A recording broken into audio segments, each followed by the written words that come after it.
Two new champs at Saturday night's main event and an impulsive return next. A rare title change at Saturday night's main event? Well, let's get to it and start the 10 count with topic number 1, feeling Punk drunk, as not a classic match between Punk and Jay. And yeah, it was actually pretty sloppy most of the match, but hey, you know I would throw stones in one particular direction over here. But nah, I think today I'm just not going to do that because at the end we got where we needed to go with CM Punk winning the World Heavyweight title. And yes, this one fit the same formula that we just saw a couple months ago with Stephanie Vauquer defeating Io Sky for the Women's World title, as there was no story with Steph and a very good story with Io, and so they just kind of followed the same thing as Punk had no story whatsoever, just becoming the #1 contender. And then of course Jay has a great story that we're still heading towards with the Bloodline. So nonetheless, this was not out of the Vision's line of sight here for Jay, because he got himself squarely right back in it on Raw, choosing to help Punk instead of letting him handle his own devices. So even after Paul Heyman assured Jay that the dogs were off the leash, it didn't apply to him. Well, nonetheless, apparently that meant nothing, as they immediately made Jay the primary target post-match in their tag team match to end the night. So taking a super spear and then a running spear and then a tsunami for good measure, yeah, I think Jay's in a lot of trouble going forward. But let's go back a little bit with CM Punk kicking off Raw, as he said he wanted to be a fighting champion and named some very interesting names that he wants to face. And of course, everyone wants to challenge AJ Styles right now, but he even called out John Cena. Now, why would he do that if this was not actually going to happen? It seems like we just need to see this match next week now, so I think we might be getting an impromptu title match in Cena's hometown of Boston. And then of course at the end the Vision will break that up because they're going to be mad that he just jumped the line all the way at the front. And so just maybe, are we getting Cena in this War Games match? Wow, that would be really something that I wasn't expecting. But ultimately, we got the right call with Punk, so we'll see how long he can hold off the Vision. Topic number 2, end of daylight Tiffy time, as we were speaking not of classics earlier with Jay and Punk, and this one was definitely not a classic either, as it was just more of a glorified squash match on our glorified house show, as Jade dominated the champion for about 5.5 minutes, which was the length of the match. Because right off the bat, Tiffy landed on her injured knee and never really recovered from there, even though, yeah, she got in a few moments of solid offense, including tripping Jade so that her head went off of the steps as a callback to Jade's cut above her eye. And of course, Tiffy also at least landed a swanton bomb. However, before that, unsurprisingly, she went for a prettiest moonsault ever very early in the match, only for that knee to give out, showing that she was not going to have much in the tank here tonight. So Jade simply took care of business, and she had big move after big move. Not much to gripe on this one, except I would say that she had a chokeslam very early in the match, and that feels strange, as that is pretty much a finisher for everybody else. So if this is not going to be one of her finishing moves, I would simply scrap this move for Jade. And, you know, she has plenty of other big moves that we saw here with the Eye of the Storm and with Jaded, so she has plenty of power moves to go around. So I simply thought that she should have won this title all the way back at SummerSlam, but we got there eventually, so hopefully this change in her will lead to a very strong run. Of course, the problem remains that there are no other legitimate and available face contenders for her to face right now. So yeah, I think we might need to get those titles off of the Allies of Convenience, or the Twisted Queens, whatever they want to be called, very soon, or, you know, actually have that WWE draft. Topic number 3, a Cody's advantage. And when this match went first on Saturday night's main event, I think we knew it had no chance of a title change. And yeah, it felt like a bit of a waste to add the no champions advantage stipulation at the last moment. And yes, Rhodes, of course, cheated by DDTing McIntyre on top of the title. But, you know, we've seen him use that before, very similarly in a prior Saturday night's main event, when he crossroads Kevin Owens on top of the Winged Eagle title. So yeah, doing this again was just kind of underwhelming in its repetitiveness. But then we saw Rhodes' knee buckling before his super Cody cutter, and that certainly could have been the plan all along, so why did he have to go back and do it again before anything else happened? Moments like this make it hard to believe, and of course McIntyre being that gullible here is one of them. Nonetheless, this was still the best wrestled match of the night. I guess the match just didn't have that extra oomph that you'd like to see to it.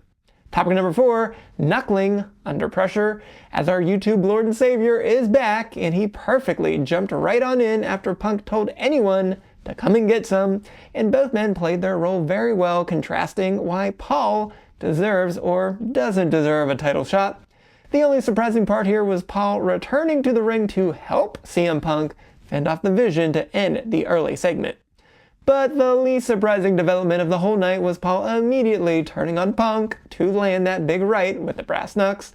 And yeah, so then he handed those knucks over to Heyman, indicating that he's either joining the Vision or at least conforming to them.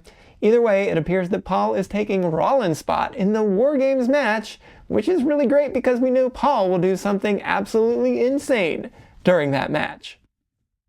Topic number 5, in the Dragon's Lair, because we always have to get one SmackDown topic, and it was another forgettable episode of SmackDown, but you can always count on the US Open title challenge to deliver, and it's almost unfair how good Ilya Dragunov is just a few weeks into his return from a very long injury.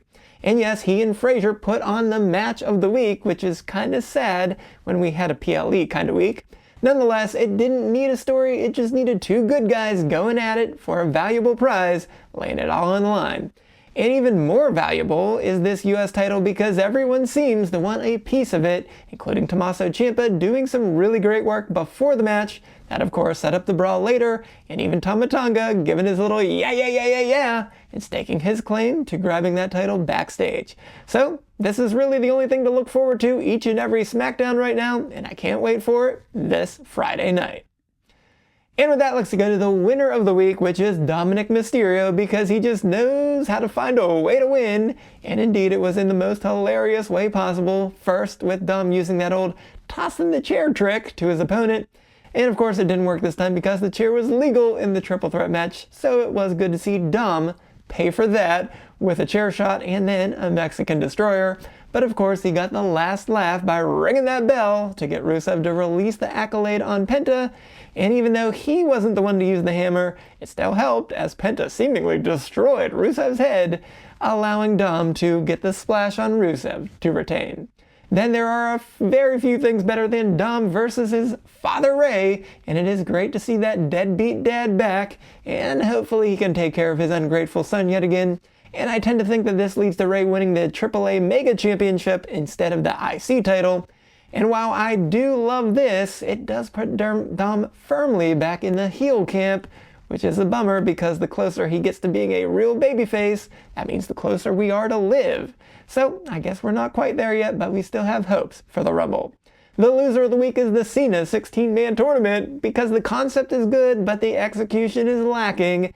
Because the interesting part of Cena's announcement at Saturday Night's Main Event was maybe even some faces that don't even work here. Of course, all of us immediately thought of Edge and Chris Jericho, but I don't believe it because we simply aren't going to see those guys working 5 matches in less than a month's time.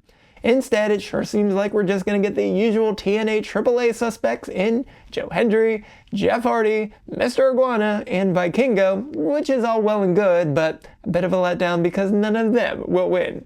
It's also a letdown that there are 4 names that we already got that are, yes, good long-standing veterans in Rusev, Priest, Nakamura, and Sheamus, but an underwhelming start. It would be nice to see some younger guys getting the rub.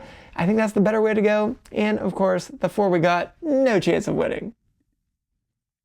So let's finish up with the stats of the week because at Saturday night's main event, Michael Cole said that Dom's defense was the 16th IC title match in Saturday night's main event history, and there's only been 1 title change, which is true, which you would know if you were watching my Betting WWE videos, and you should because I'm now over 83% since BackLash.